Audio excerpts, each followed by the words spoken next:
सगळ्या स्पेशल लोकांचं मनपूर्वक स्वागत करते। खरं तर या कार्यक्रमाला स्पेशल फिलिंग वाला कार्यक्रम म्हणण्याचंही एक स्पेशल कारण आहे, कारण हे जे स्पेशल फिलिंग आहे ते आपल्यापैकी प्रत्येक जण कायमच रिलेट करू शकतो, करत आलेला आहे आणि कायम करत राहणार आहे। करेक्ट, प्यार, इश्क, मोहब्बत। प्रत्येक वेळेला काळानुरूप या गोष्टीची स्वरूप बदलत गेली असतील। खरं तर या भावना वेगवेगळ्या पद्धतीने आपण कायमच अनुभवतो, त्याची गंमत जम्मत जराशी वेगळी असते। आज जसं थोडंसं इन्स्टंट झालंय तसं खूप आधी थोडं स्लो होतं, पण प्रेम तर प्रेमच असतं।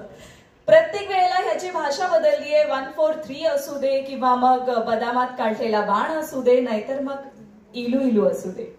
Correct, Phalke films and entertainments प्रोडक्शनची निर्मिती असलेला आणि अजिंक्य फाळके यांचं दिग्दर्शन असलेला इलू इलू हा सिनेमा 31 जानेवारीला रिलीज होतोय। सर्व चित्रपटगृहात हा सिनेमा दाखल होणार आहे, पण तत्पूर्वी आजचा हा स्पेशल कार्यक्रम म्हणजे या सिनेमाचं टीजर लॉन्च आपण करणार आहोत। पण या स्पेशल कार्यक्रमाला सुरुवात करण्याआधी आपण या कला क्षेत्राचा भाग आहोतच, त्यामुळेच आपल्या कला क्षेत्रातील, संगीत क्षेत्रातील खूप मोठं व्यक्तिमत्व, पद्मविभूषण आणि 3 ग्रॅमी अवॉर्ड्स ज्यांना मिळालेले ते विश्वविख्यात तबला वादक उस्ताद झाकीरजी हुसेन, आपल्या सगळ्यांनाच माहिती असेल, यांनी जगाचा निरोप घेतलाय। संगीत क्षेत्राची खूप मोठी हानी, पर्यायाने ही कला क्षेत्राची देखील हानी आहे आणि कला क्षेत्राचाच एक भाग म्हणून आज आपल्या कार्यक्रमाला सुरुवात करण्यापूर्वी आपण 2 मिनिट त्यांच्यासाठी मौन धारण करूयात। एक, फाळके फिल्म्स अँड एंटरटेनमेंट्स प्रोडक्शनची निर्मिती असलेला आणि अजिंक्य फाळके यांचं दिग्दर्शन असलेला हा सिनेमा 31 जानेवारीला चित्रपटगृहात दाखल होतोय आणि आज तो क्षण इथे येऊन ठेपलेला आहे, म्हणजेच या सिनेमाचा टीजर लॉन्च सोहळा। आपल्या सगळ्यांच्या साक्षीने या सिनेमातील टीजर आपण इथे पाहणार आहोतच, पण त्यासोबतच या सिनेमात आणखी एक गोड गुलाबी असं गाणं आहे, ते देखील इथे आपल्या समोर सादर होणार आहे। या सिनेमाचा टीजर आपण आता इथे सगळ्यांसमोर लॉन्च करतोय। Lights of please. आता टीजर पाहिल्यानंतर तुमच्या सोबतच माझ्याही लक्षात आलंय की खरंच हा सिनेमा डेफिनेटली खूप खूप कमाल झालेला असणार आहे आणि फक्त गुलाबी नाही तर बरेच रंग या सिनेमातून पाहायला मिळणार आहेत आणि सगळ्यांचा रोमॅन्स इथे आता मी या गाण्यातून पाहिला आणि टीजर पाहिल्यानंतर तर हा ट्रेलर कधी पाहायला मिळणार आणि 31 तारखेला हा सिनेमा कधी पाहायला मिळणार याची आतुरता आता वाढलेली आहे। पण आता या टीजर मधून, या गाण्यातून आपण ज्यांचे चेहरे पाहिले त्या सगळ्यांना मी इथे येण्याची विनंती करणार आहे। या सिनेमातून आपल्याला बरेच कलाकार भेटीला येणार आहेत। वीणा जामकर, आरोह वेलणकर, वनिता खरात, मीरा जगन्नाथ, निशांत भावसार, आनंदा कारेकर, श्रीकांत यादव, कमलाकर सातपुते, अंकिता लांडे, गौरव कलुस्ते, यश सणस, सोहम काळोखे, आर्या काकडे जोशी आणि आणखी बरेच जण। पण आता आपल्यासोबत उपस्थित असलेल्या सगळ्या कलाकारांना मी स्टेजवर येण्याची विनंती करते। मीरा जगन्नाथ, वनिता खरात, श्रीकांत यादव, आनंदा कारेकर, या सगळ्यांसाठी जोरदार टाळ्या झाल्या पाहिजेत। सगळ्यांना विनंती करते, सिनेमा प्रेक्षकांसाठी आपण घेऊन येत आहात। सो सुरुवात करते वनिता खरात यांच्यापासून। थोडं मी सगळ्यांना विनंती करते की थोडंच आपण समोर येऊयात। ओके, येस येस, सुरुवात आपण वनिता खरात, त्याबद्दल मला जाणून घ्यायचंय आणि मुळात असोसिएट कशी झालीस या सिनेमाशी? अच्छा, नमस्कार तुम्हा सगळ्यांना। खूप भारी वाटलं आता टीजर बघून, पडद्यावरती एवढा रोमांस बघून। यार अजिंक्य, मला का नाही करू दिलास या रोमांस? नेक्स्ट फिल्म मध्ये करूया। या फिल्म मध्ये मी हा जो रोमांस जिथे घडतो जाधव वाड्यात, त्या वाड्याची मी मालकीण असते आणि हे सगळं बघून आमची जी धुसफूस होत असते ती सगळी फिल्म मध्ये पाहायला मिळणार आहे तुम्हाला। आणि असोसिएट कसं झालं हे मला आता आठवत नाहीये ऍक्च्युली, बराच वेळ गेलाय, पण ही फिल्म येते याचा खूप आनंद होतोय आणि इतकी कलरफुल, सगळ्यांचीच खूप मेहनत आहे, पण ही फिल्म इतकी छान दिसतीये ती योगेश दादामुळे। सो थँक्यू योगेश, कोळीसाठी एकदा जोरदार टाळ्या झाल्या पाहिजे। सो खूप छान वाटतंय, थँक्यू। मीरा, तू खूप छान दिसतेस आणि आता आम्ही गाण्यातही पाहिलंय, टीजर मध्ये देखील पाहिलंय। सो माहिती होतं की आपल्याला असा एक रोमॅन्स करायला मिळणार आहे या भूमिकेतून? सर्वप्रथम सगळ्यांना खूप खूप नमस्कार. अजिबात नाही, रोमॅन्स लोकांना माहितीच आहे माझ्याबद्दल, प्रत्येक वेळेस मी विलनचेच काम केलेले आहेत. सो हा माझ्यासाठी खूपच वेगळा अनुभव आहे. या मूवीमध्ये मी श्रीकांत सरांबरोबर रोमॅन्स करतेय आणि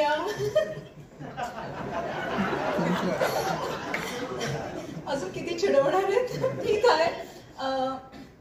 अजिंक्य, तुझे खूप खूप धन्यवाद. या चित्रपटामध्ये मला तू काम करण्याची संधी दिली आहेस, कारण आता मी काही चित्रपट करते, वेबसिरीज करते, पण त्यापेक्षा हा रोल खूपच वेगळा आहे आणि माझी खरंच मनापासून इच्छा आहे की लोकांनी मला या अवतारामध्ये पण पाहावं. सो हे कम्प्लीट होतं याच्यामुळे.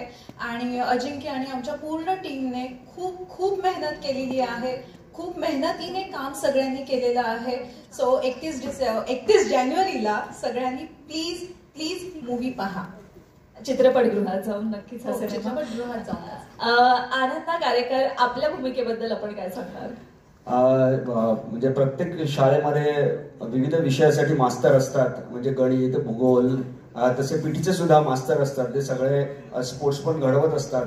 म्हणजे शरीर यष्टीची पिळदार असते, अशी मी एक भूमिका याच्यात पीटीच्या मास्तरांची, पवार मास्तरांची करतोय. आणि बाकी सगळेजण कलाकार आहेत, तुम्ही टीचर पाहिलेलाच आहात.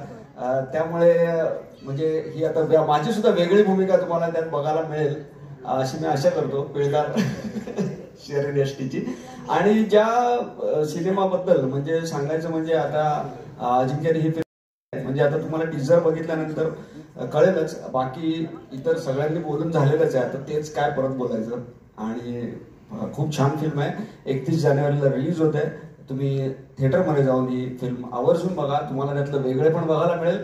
आणि दुसरी गोष्ट म्हणजे सगळ्यांना, आपल्या यंग जनरेशनला आपल्याला 10-10, 15-15 वर्ष मागे जाऊन जसं आपले संगीतकार आहेत त्यांनी सांगितलं मगाची त्यांची घटना की म्हणजे पाठलाग करायचा, सगळ्यांना सगळ्या गोष्टी आठवतील असं मला वाटतं. म्हणून निदान त्यासाठी तरी ही फिल्म बघा, जुन्या गोष्टी आठवण्यासाठी. नक्कीच. आणि आपली भूमिका ज्याबद्दल आपण सांगितलंय ती बघायला पण आम्हाला सगळ्यांना आवडेलच.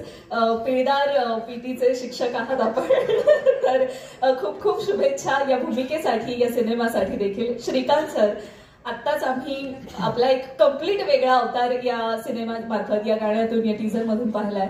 सो तुमच्यासाठी हे किती चॅलेंजिंग होतं? माझ्यासाठी नाचणं जरा अवघडच होतं, पण नाही, प्रेमात काही करावं लागतं. तर ते त्यातलं ती प्रेमाची गोष्ट आहे ती सगळी ही. आणि वेगवेगळ्या स्तरावरच्या प्रेमांची गोष्ट आहे. म्हणजे तुम्ही जर चित्रपटांचा इतिहास काढून बघितला, म्हणजे आत्ताच जाऊ दे, आत्ताची हल्लीची पिढी म्हणजे काय ब्रेकअप आणि जेवलीस काय याच्यामध्ये अडकलेले आहेत. पण त्याच्या थोडस मागे जाऊन की 90s मध्ये काय घडत होतं, तर हे नेमक्या दृष्टीने हा चित्रपट बनवलाय. वेगवेगळ्या ह्याच्यामधल्या म्हणजे मला वाटतं की हा इथं बसल्यापैकी 100% लोकांचा हा अनुभव आहे. प्रत्येकाच कुठे ना कुठेतरी काहीतरी क्रश असतो, कोणतरी आवडत असते किंवा आवडत असतो, किंवा काय काय काय बऱ्याच गोष्टी.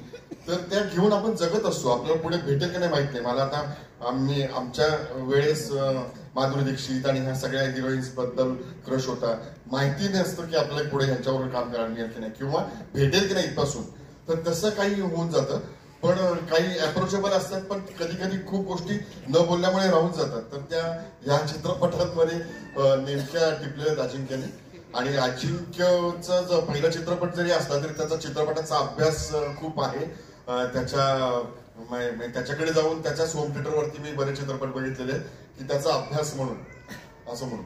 आणि त्याच्या प्रत्येक फ्रेम बद्दल किंवा एकूणच त्या चित्रपटाच्या नॅरेशन बद्दल तर त्यांनी नेमक्या गोष्टी आमच्यापर्यंत पोहोचवल्या की मला काय हवंय, कुठला काय दाखवायचा आहे आणि त्याच्यातल्या नेमक्या तुम्ही काय प्रक्षेपित करायला पाहिजे. आणि योगेश सर तर म्हणजे जादूगार आहेत. ते त्यांच्या डोळ्यातनं आम्ही दिसणार आहोत.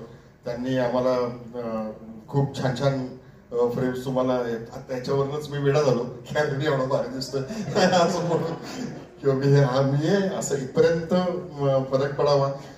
कारण आणि गाणी तर काय सांगायचं म्हणजे ते गुलाबी गुलाबी ते बापरे ही स्टेप चुकली तर वगैरे आणि सगळं स्लोमो आणि 48 फ्रेम्स आणि काय काय काय काय ह्याच्यामध्ये अडकणं होतं.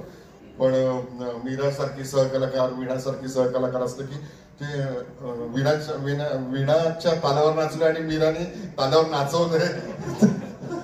तर अशा सहकलाकारांबरोबर काम करायला खूप नक्कीच मजा येते. आणि पुन्हा चित्रपट ही काही कोणा म्हणजे एकट्याचं हे नाहीये, हे समूह कलाकृती आहे. जो तो आपलं दान टाकत राहतो आणि सगळ्यांचं दान जेव्हा पडतं त्यावेळेस चित्रपट हिट होतो. तर त्यामुळे मला असं वाटतं की हा आमचा इलो इलो नावाचा चित्रपट 31 जानेवारीला म्हणजे 2025 मधला हिट चित्रपट असेल. त्यामुळे नक्की 1998 ची ही फिल्म पण 2025 मध्ये आपल्याला बघायला सगळ्यांनाच आवडेल.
ही एंट्री इथे घडणार आहे, होणार आहे.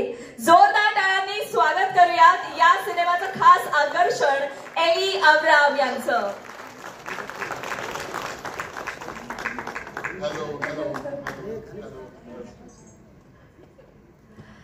एली, कॉन्ग्रेचुलेशंस.